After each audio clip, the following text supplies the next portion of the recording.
There are moments in life where the illusion of loyalty becomes more valuable than loyalty itself, and where the image of a relationship holds more currency than the relationship ever truly did behind closed doors.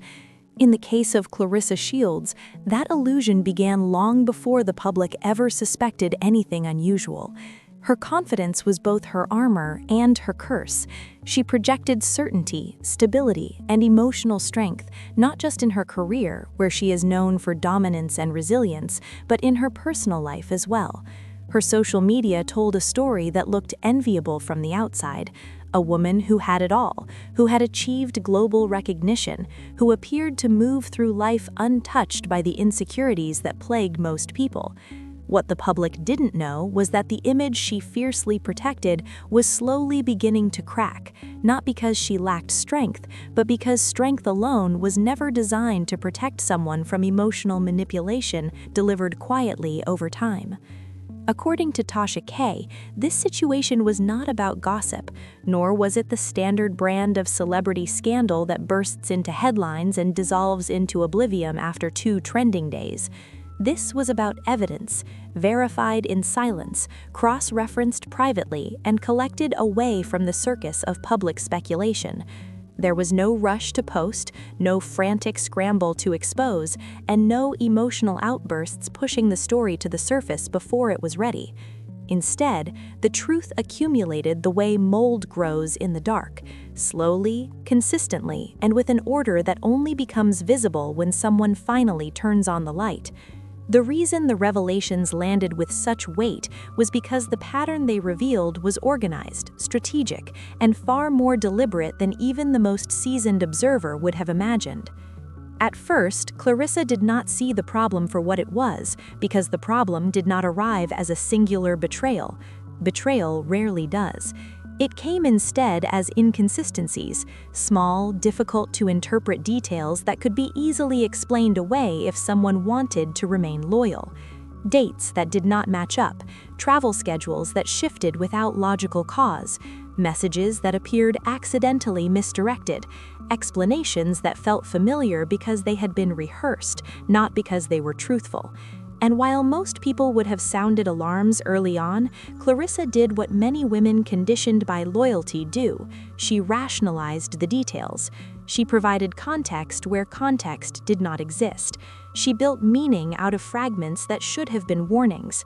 Her strength, rather than saving her, allowed her to carry confusion longer than most others would have tolerated. The public misinterprets quiet women as unaware women, but that was never the case here.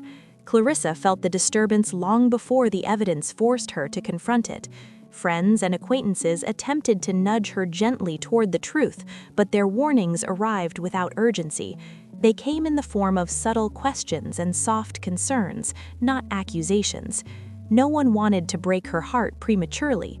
And besides, when a woman is actively invested in her partner, even the most well-intentioned warnings can sound like jealousy or misunderstanding. The irony was that these warnings were not theatrical enough to break the illusion. They were whispered instead of shouted, and love has a way of turning whispers into background noise. What Tasha K uncovered, however, was not a singular affair or a momentary lapse in judgment. It was a system, and systems are engineered, not improvised. According to her, Papoose was not simply engaging with multiple women in a disorganized or chaotic fashion. He had arranged them into roles, almost as if emotional relationships were a resource to be managed and allocated, rather than honored. There were 5 women, each serving a distinct purpose within the structure. The first was the emotional confidant, someone who provided consistent validation and support. The second existed in the shadows, intentionally kept off the radar to avoid detection. The third was a past tie that had never fully severed, operating with familiarity and history. The fourth was new energy, impulsive and short-term, serving the thrill of novelty rather than the stability of commitment. And the fifth was a future option, kept close enough to remain viable but distant enough to avoid obligation. Anyone who has studied human behavior would immediately recognize the design: stability, secrecy, nostalgia, novelty, and contingency. the 5 emotional currencies that sustain a man who needs to feel choice at all times. This arrangement was not sloppy, it was timed, it was rotational, it was maintained without overlap that would compromise the illusion. Voice notes carried identical language, excuses traveled from one woman to the next with minimal revision. The patterns were not the kind that happen when someone is careless, they were the patterns of someone who understood the architecture of deception and had practiced it long enough to refine it. While the structure continued to function, Claressa's public life continued to glow.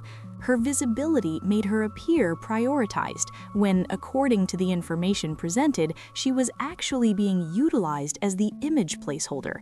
Strong, accomplished, respected, and admired, she was the front-facing proof that he was connected to power. And because the public congratulated her for choosing well, she became more invested in believing she actually had. Public validation can become a psychological handcuff. Once the world has agreed that you are winning, walking away feels like admitting defeat. The Christmas incident became the turning point, not because it was the loudest moment in the narrative, but because it was the moment where fantasy and reality collided without room for reinterpretation. Claressa believed Christmas was theirs. She believed the holiday came with intimacy, with shared presence, with gestures that reinforced partnership. Instead, she found herself alone in a Louis Vuitton store, spending approximately $30,000 on gifts she later presented as if they had come from him. The gesture allowed her to preserve the image a little longer, but in doing so, she became both the architect and the curator of her own illusion. Meanwhile, Papoose spent the holiday with his family, including Remy Ma and their child, under the guise of family obligation. But obligation is a convenient word when used strategically. Obligation provides a morally defensible shield around choices that are ultimately about prioritization, not necessity. The unresolved divorce between Papoose and Remy Ma was an even more calculated element within the broader structure. Its ambiguity provided cover. As long as the divorce was neither confirmed nor finalized, the narrative remained flexible. Flexibility is power in relationships built on secrecy. With no legal endpoint, there was no moral requirement to define new boundaries. Everything stayed suspended in the fog of almost, not yet, and it's complicated, which are 3 of the most effective phrases ever invented for delaying accountability. Claressa, for her part, did not collapse publicly. She did not lash out, she did not perform her pain for the audience, and she did not attempt to clarify a narrative she did not yet fully control. Her silence was misinterpreted by some as obliviousness, but in reality, her silence functioned as a holding pattern.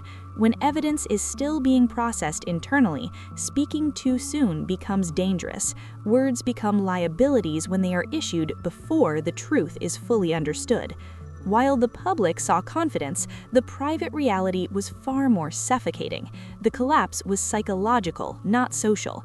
It unfolded in the quiet spaces between text messages, in the inconsistencies that would not settle, in the questions that now had too many answers rather than too few. The humiliation in these situations does not come from betrayal itself. It comes from the realization that one defended the betrayer, that one vouched publicly for a narrative that was false, that one dismissed warnings that in hindsight were glaring, and that one continued to fight for a bond that the other party was actively diluting. This is where humiliation transforms into clarity, and clarity transforms into decision-making. At a certain point, the narrative is no longer about the 5 women, or the Christmas trip, or the divorce, or the roster system. It becomes about the choice Claressa now has to make. Walking away would mean acknowledging that everything she protected was a facade, that her loyalty was misdirected, and that the public perception of her judgment was flawed. Staying would require swallowing the truth, compartmentalizing the humiliation, and continuing to function within a structure designed to keep her in second place behind the image of first. Neither option offers peace, and both demand sacrifice. This story does not cast Claressa as a victim of weakness. On the contrary, her strength is what allowed the system to function as long as it did.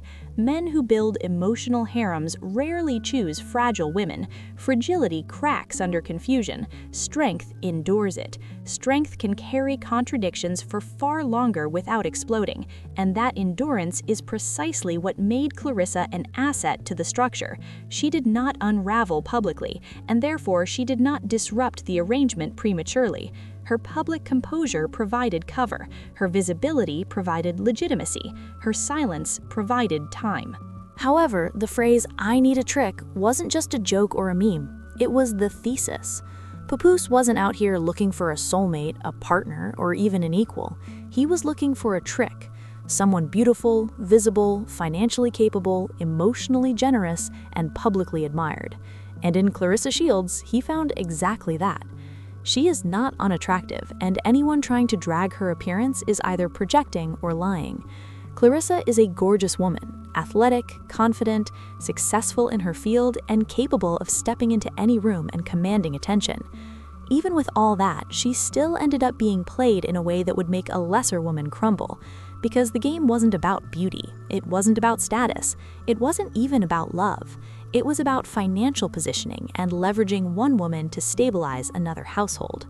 And the irony of it all is that while everyone assumed Claressa was winning, posting love, posting confidence, posting expensive gifts, behind the scenes, the real beneficiaries were elsewhere. But let's rewind the clock, because the Christmas situation became the accidental reveal that pulled the curtain back. The year was 2025, and the internet got something most people would have overlooked if not for one tiny mistake. Claressa spent Christmas alone. Not alone as in quiet holiday, alone as in physically by herself, live in the Louis Vuitton store, spending serious money, close to $30,000 in luxury merchandise. She posted the receipt, she posted the bags, she posed with the merchandise, and then, as if to cap off the performance, she had Papoose hand her a Louis Vuitton box as if he had gifted it to her. It was supposed to sell the narrative, "Look what he got me," but she forgot the internet never sleeps, never forgets, and always screenshots. She had already posted proof that she bought the exact duffel bag she was now pretending he purchased. And then, allegedly, she asked him to upload something so that it appeared like he had gifted it. That wasn't romance, that was image maintenance, that was performance. That was the beginning of the end. Because while Claressa was in a high-end store buying her own Christmas, Papoose was not alone. He was not at home reflecting, he was not emotionally torn. He was spending Christmas with his family, his wife Remy Ma, their children, and their circle. There was video of it, recorded in a fur coat store, posted accidentally, and then swiftly deleted by the store owner after someone made a phone call. But not before the footage made its rounds and ended up in the inboxes of people who specialize in stitching timelines together.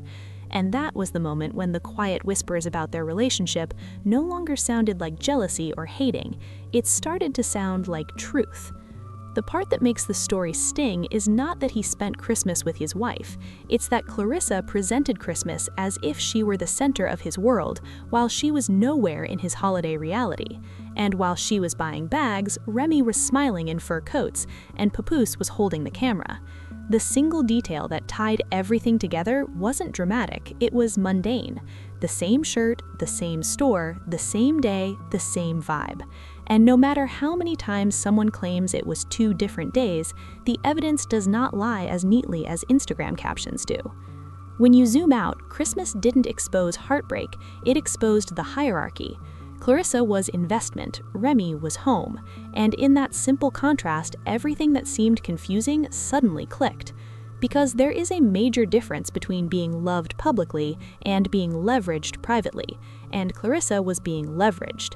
Nowhere was that more obvious than in the discussion around the alleged $8 million deal Claressa received, money that supposedly came from Papoose backers or Papoose himself to support her fights.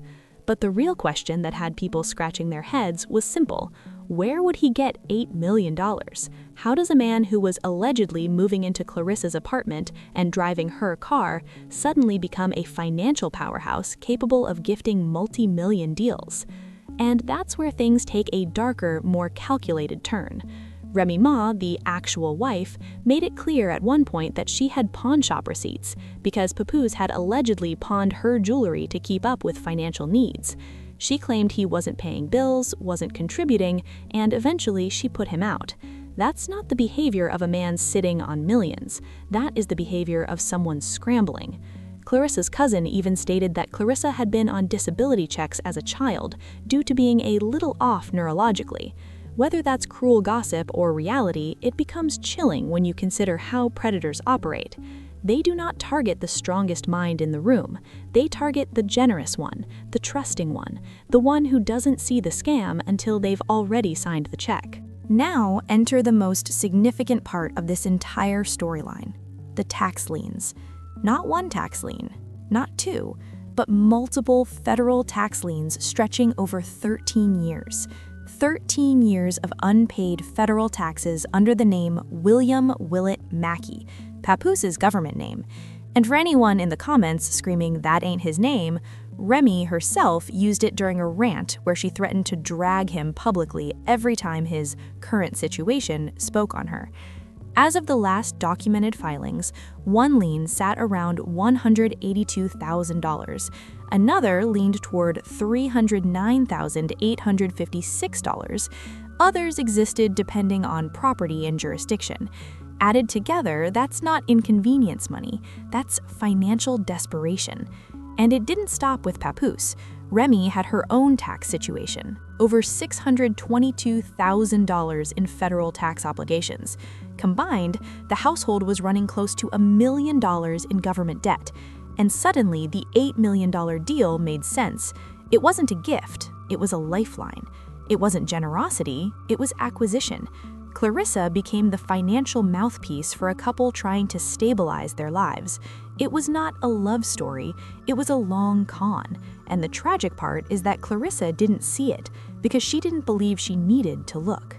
Even the divorce papers that everyone assumed confirmed the end of Remy and Papoose turned out to be strategic at best and performative at worst. Because if the goal was truly separation, why withdraw the divorce? Why remain legally married unless it served a purpose? Divorce ends access, marriage maintains it. And if someone is banking on the revenue of another person, whether through deals, percentages, endorsements, or management fees, divorce complicates the pipeline. Staying married keeps the door open. Claressa wasn't dating a man, she was dating a couple in financial crisis. She was the trick, not the queen. The heartbreaking part is that Claressa defended the relationship publicly. She cooked meals, she posted affection, she justified timelines, she rationalized holidays. She protected a narrative she didn't benefit from. She believed he loved her because he showed up. But showing up is not love. Showing up is logistics. The love was in the strategic silence. The love was in the fact that he never fully walked away from Remy. He never moved on legally. He never detached financially. Claressa became a placeholder and a sponsor. And yet, even through all this, what hurts the most is not the scam, it's the humiliation. Because once someone recognizes that they were the trick, it doesn't just hurt, it rewrites memory. Every moment becomes a replay with new context. Every excuse becomes a lie in retrospect. Every gift becomes a transaction. Every holiday becomes an omission. And that is the collapse that no camera can capture, the internal collapse. The collapse when you stop defending the illusion and start confronting the truth. The collapse, when it finally arrives, will not be televised. It will not be a viral video or a tearful live stream. It will occur in the privacy of whatever room she happens to be in when she finally stops justifying the unjustifiable. It will occur in the moment she stops imagining a future she now knows was never real. The public may one day hear about it, but they will not witness it, because collapses of this nature are too intimate, too shame-laden, and too psychologically dense to be consumed as spectacle. Once a woman sees the system, she cannot unsee it. Once she recognizes the design, she cannot pretend to misunderstand it. Once she learns that loyalty was never exclusive, she must decide whether to protect the image or protect herself. And once that decision arrives, everything that comes after it is transformation. Slow, quiet, irreversible transformation. Because in the end, the betrayal is not what breaks you, the clarity is.